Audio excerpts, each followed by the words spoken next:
allez-vous trouver l'argent pour organiser cette campagne de sensibilisation à la population à accepter le changement de la Constitution? Le chef de l'État l'a dit à Kisangani. Écoutez, qui veut peut. Quand on veut quelque chose, on peut le faire. Et l'argent, vous allez le trouver où? Ce pays n'est pas aussi très pauvre pour manquer cet argent. Ce pays n'est pas assez très pauvre pour manquer cet argent. Oui, l'argent sera tiré toujours de ce pays. Pour changer la Constitution. Non, écoutez, le problème ici, c'est... Tu as parlé de l'argent pour la sensibilisation. Parce que tu parles... La sensibilisation au changement de la Constitution. On va sensibiliser les gens. On a... La société civile est là. D'ailleurs, j'ai retenu de Maman Marie qui disait qu'eux sont là, mais ils attendent les moments opportuns, qu'on leur dise d'abord quels sont ces articles-là. La motivation. Non, la motivation, on va les sentir dans les articles qui seront visés. C'est ça, non? Alors, j'ai suivi mon ami aussi de l'envol qui est revenu... Jean-Jacques Bagabo. Qui est revenu d'une façon ou d'une autre. Alors, moi, je pense qu'il y a beaucoup plus de peur que de mal. Mais non, la question est celle de savoir où allez-vous trouver les fonds, l'argent, pour sensibiliser la population. Est-ce que la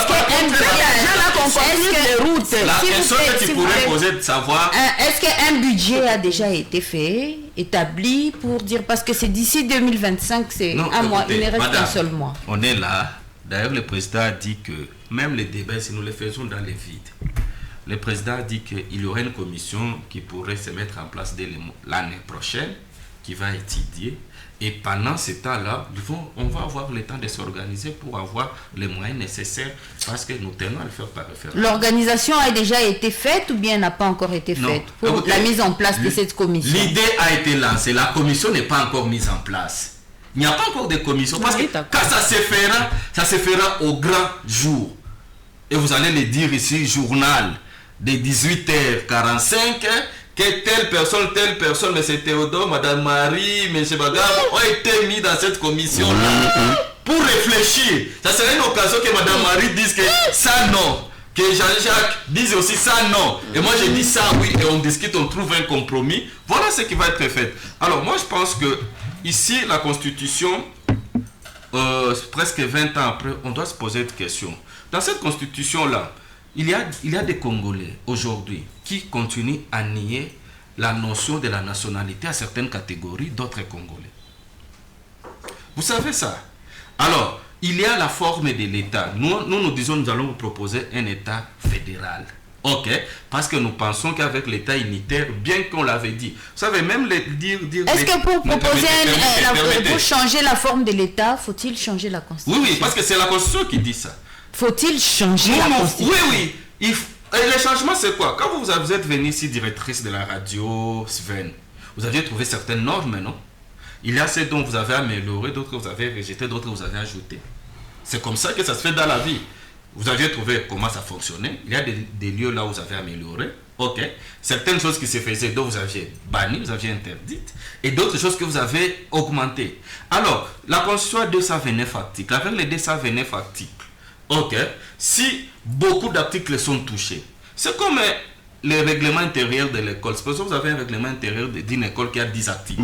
Et que vous venez, non, écoutez, vous venez comme directrice de l'école ou bien préfet ou proviseur. Sur les 10, vous modifiez 8. Alors, Théo, s'il vous plaît. L'essentiel, c'est quoi? Cette constitution, elle est là.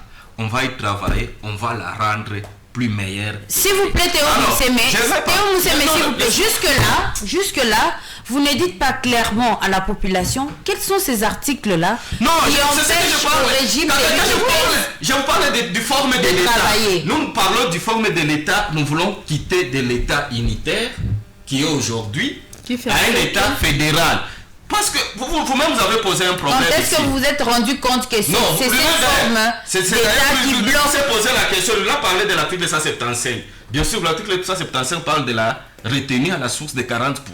Mais aujourd'hui, 20 ans après ou bien depuis 18 ans après, ok, mais si cela n'est pas toujours appliqué, est-ce que n'est-il pas important de s'asseoir de voir? Mais qui empêche l'application?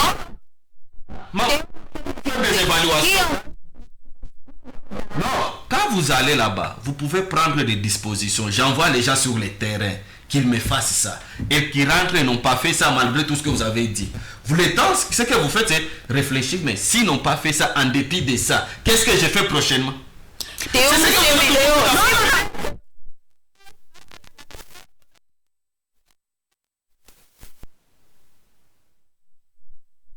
un peu plus trop en me prenant la parole que moi. Qu'est-ce qui empêche? Parce que la population a besoin de comprendre. C'est l'UDPS qui a lancé les débats sur les changements de la Constitution.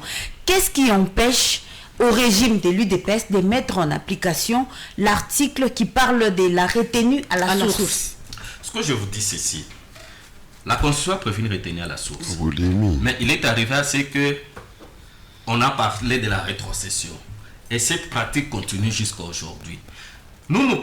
Parce que le pouvoir est centralisé, parce que cet argent-là va d'abord à Kinshasa. Parce que si on était dans un État fédéral, cet argent n'irait plus à Kinshasa. Voilà pourquoi il faut trouver des solutions. Hein? Mais c'est que la Constitution a prévu, mais ça ne s'applique pas. Mais qu'est-ce qu'il y a? C'est qui peut être vous avez parlé de l'article 3 de la Constitution. Oui. Vous avez dit que non, les provinces sont des entités autonomes. Mais vous êtes avec moi sans ignorer que nous sommes là aussi qui voulaient les problèmes. Pourquoi vous ne voulez pas changer ça? Des minéraux. Où les gros des problèmes viennent de Kinshasa et de Bukavu. Par exemple, les cas des minéraux dans les territoires, c'est les entreprises qui viennent. Et vous connaissez mieux la thématique que moi, madame. Alors, pourquoi ne pas trouver des solutions? Si la Constitution de 2006 a interdit à ce que les militaires et les policiers ne puissent pas voter, parce que c'était une constitution après belligérance, est-ce qu'aujourd'hui, ça tient encore? Nos militaires et les policiers, pourquoi ne doivent pas continuer à voter? Si hier, on craignait que les militaires qui sont finis du MLC voteront nécessairement Bemba, ceux qui sont du gouvernement central voteront peut-être que nécessairement Kabila et ceux qui est d'hier, c'est de voter Roubero. Mais pourquoi? Parce que partout ailleurs, les militaires votent. Alors, si cette forme de l'État, on a respecté un État fédéral, parce qu'on ne voudrait pas qu'il y ait sécession. Mais pourquoi? Pourquoi ne pas modifier la Constitution? Dire que non, nous voulons revenir à 2 tours. Parce que les élections à 1 tour ne sont pas vraiment...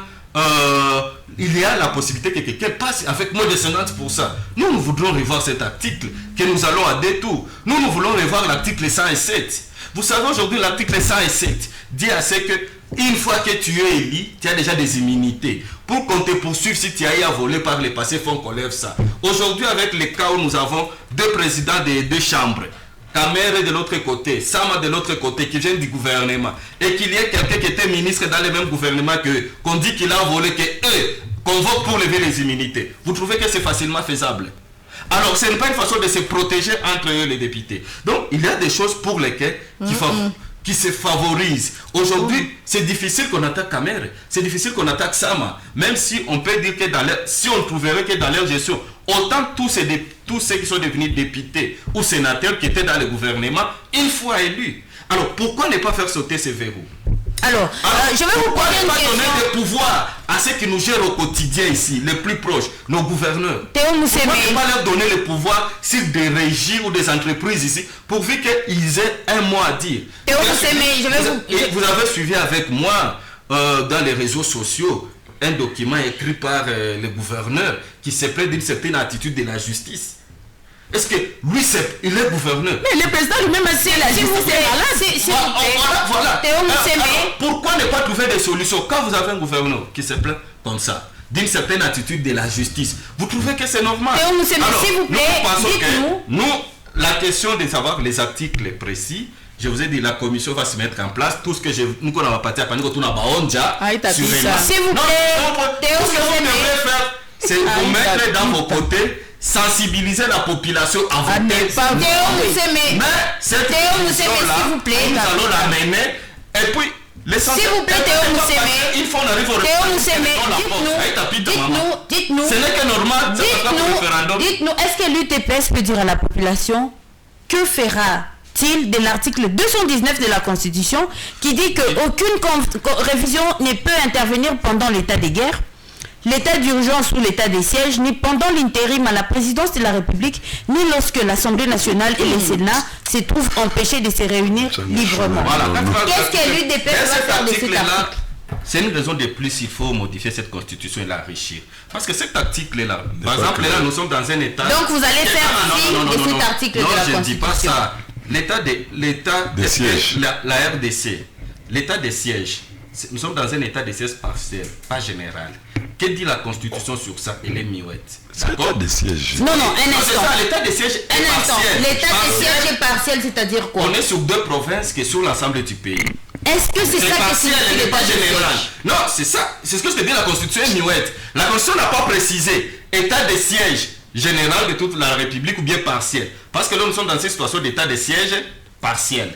Voilà pourquoi cet article-là... Vous voulez mettre la population dans la confusion. Oh, madame, que signifie l'état de siège? L'état de siège, c'est ça.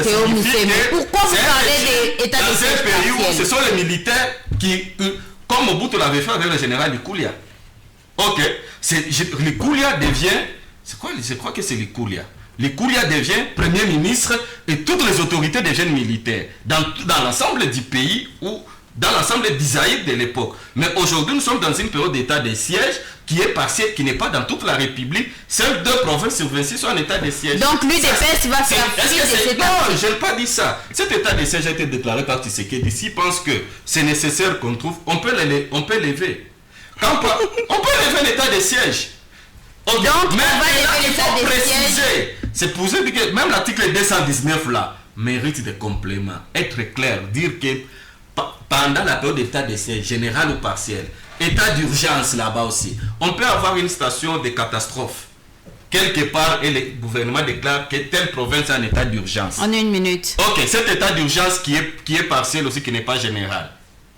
Alors, c'est que, avec même l'article que tu as amené là, c'est une raison de plus de dire qu'il faut trouver des solutions. Ok. On a cette constitution du 18 février jusqu'à aujourd'hui. Nous pensons qu'il est temps, nous à l'UDPS, de s'arrêter, de voir ce qui a marché dans cette constitution et ce qui ne marche pas. Pour que la population, que nos gouverneurs, nous, parce que nous sommes un parti, nous prenons le fédéralisme, ok, nous tenons à ce que les gouverneurs aient plus de pouvoir. Parce que c'est eux qui sont au quotidien avec nous. Le fait d'attendre que les gros viennent de Kinshasa, et que les provinces, moi je le dis parce que je sais ce que les provinces ont comme moyen aujourd'hui. Et par rapport à tout ce qu'on attend des gouverneurs dans cette province, et par rapport aux moyens disponibles, je sais. Alors, le gouverneur doit attendre beaucoup de Kinshasa, et ceux qui n'arrivent pas, alors, aussi que nous pouvons continuer à changer de gouverneur, tant qu'il n'aura pas de moyens, ça posera toujours problème. Voilà pourquoi, madame, merci beaucoup. Il est temps pour nous qu'on s'arrête. Merci beaucoup. Nous allons terminer ce sujet avec vous. Nous voulons aller au 2e tour. Qu'il y ait 2 tours, madame. Merci beaucoup. Merci beaucoup. Merci Théo.